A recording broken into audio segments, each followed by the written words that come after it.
ಉದ್ಯಾವರ ಮಾಡ ಕ್ಷೇತ್ರದಲ್ಲಿ ಧ್ವಜ ಅವರೋಹಣದೊಂದಿಗೆ ಕಾರ್ಯಕ್ರಮ ಸಮಾಪ್ತಿ.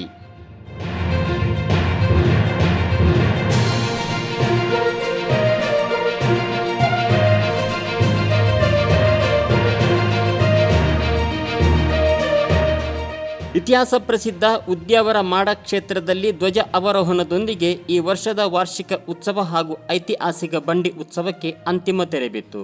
ಮೇ 8ರಂದು ಧ್ವಜಾರೋಹಣ ಆದ ನಂತರ ಅನ್ನದೈವ, ತಮ್ಮ ದೈವದ ನೇಮ, ಮಡೆಸ್ಥಾನ, ನಡುಬಂಡಿ, ಕಡೆಬಂಡಿ ಉತ್ಸವ ಹಾಗೂ ಸುಡುಮದ್ದು ಪ್ರದರ್ಶನ ಇತ್ಯಾದಿ ಧಾರ್ಮಿಕ ಹಾಗೂ ಸಾಂಸ್ಕೃತಿಕ ಕಾರ್ಯಕ್ರಮ ನಡೆದಿತ್ತು.